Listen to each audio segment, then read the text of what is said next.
آج کل اگر دور پرفتن دور میں دیکھا جائے تو یہ بہت کثرت سے اور استعمال ہونے والے جو شریر اور جو شیاطین جو خطرناک جنات ہیں، یہ باقاعدہ طور پہ جادو کے زور پہ باقاعدہ طور پہ بھیجے جاتے ہیں۔ اچھا، اس کی مختلف پہچان بھی ہے، میں ہاتھ کے ہاتھ آپ کو پہچان بھی بتاتا چلوں کہ جس گھر کے اندر باقاعدہ طور پہ جناتوں کو مسلط کیا جاتا ہے، یا جن کے وجودوں پر، جن کے جسموں پر باقاعدہ طور پہ شیاطین جناتوں کو منتقل کیا جاتا ہے یا ان کے بیماری کی صورت میں منتقل کیا جاتا ہے، تو سب سے پہلی کیفیت، سب سے بڑی قوت جو یہ ہوتی ہے کہ اس نارملی انسان کا جو جسم کا ٹمپریچر ہے وہ نارمل سے ہٹ کے تھوڑا سا بڑھ جاتا ہے۔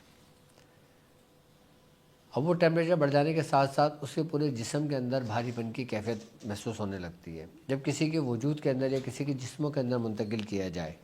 اور پھر یہی کیفیت بڑھتے بڑھتے بڑھتے انسان کے اندر جسمانی امراض کی صورت پیدا کرتی ہیں، اور پھر اس کے بعد ہی یہ چیزیں ظاہر ہونے شروع ہو جاتی ہیں جو ہمیں دکھائی دینے لگتی ہیں علامتوں کی صورت میں۔ یہ تو انسانی جسم کا تھا۔ اب اگر ہم گھر کی بات کرتے ہیں، گھر کے اندر اگر یہ ان جناتوں کو جو مسلط کیا جاتا ہے نا، تو سب سے پہلے گھروں میں یہ کیفیت پیدا ہوتی ہے کہ گھر کے اندر سے نا جو بدبو آنے لگتی ہے، کہ جیسے کوئلہ جلاؤ نا، اس کوئلے جلنے کی اسمیل آتی ہے۔ بعض ایسی اسمیل آتی ہے کہ جیسے سڑے ہوئے گوشت کی بو آنے لگتی ہے۔ بعض ایسی اسمیل آتی ہے جیسے مردے کو جلاتے ہیں، جیسے کچرے کو جلاتے ہیں، اس قسم کی اسمیل گائے بگائے آنے لگتی ہے۔ ایک دم آئی اور بہت گندی آئی،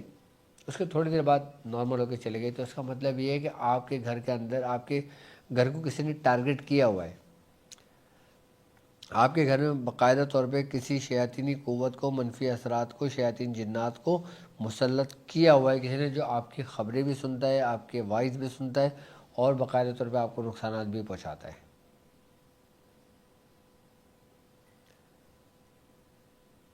یہ علامت ہے ان چیزوں کی کہ جن سے ہمیں لگتا ہے کہ ہمارے گھروں کے اندر کوئی چیز موجود ہے۔ بعض اوقات گھروں کے اندر سے سامان ادھر رکھا ہوا ہے، اب ہم نے رکھا ادھر، اب جب ہم اپنے کاموں سے فارغ ہو کر ہم نے دیکھا ہم نے یہاں رکھا تھا، یہاں نہیں ہے وہ سامان۔ اب وہ ڈھونڈتے ڈھونڈتے ڈھونڈتے ڈھونڈتے ڈھونڈتے پورے گھر ڈھونڈ لیا، ہمیں نہیں ملا، ہم پریشان ہو گئے، بعد میں دیکھا تو وہ چیز وہیں رکھی ہوئی ہے۔ یعنی کہ یہ نظروں سے اوجھل بھی کر دیتی ہے، یہ قوت ہے۔ منفی اثرات کے اندر، نگیٹیوٹی کے اندر اتنی قوت ہوتی ہے کہ یہ باقاعدہ طور پہ انسان کو دکھائی دینا بھی بند ہو جاتا ہے، جس کو کہتے ہیں نظر بندی کرنا۔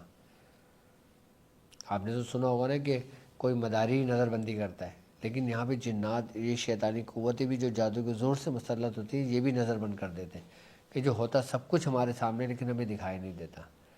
کہ جب ہم ذکر الہی کرتے ہیں، جب ہم استغفار پڑھتے ہیں، جب ہم عبادت کرتے ہیں، جب ہم وضو کے حال میں ہوتے ہیں، تو جا کے ہماری نگاہیں کھلتی ہیں۔ تو یہ سب سے خطرناک یہ جنات کی اقسام ہے، اور باقاعدہ طور پہ شریر دشمن، جادوگر دشمن، جو سفلی عمل کرتے ہیں، جو علوی علم کے آڑ میں کام دوسرے کر رہے ہوتے ہیں، روحانیت کی آڑ میں کام دوسرے کر رہے ہوتے ہیں، آئی بات سمجھ میں؟ اس میں سے بھی وہ لوگ ایسے ہیں کہ جو ان چیزوں سے مدد لیتے ہیں اور ان چیزوں کے ذریعے باقاعدہ طور پہ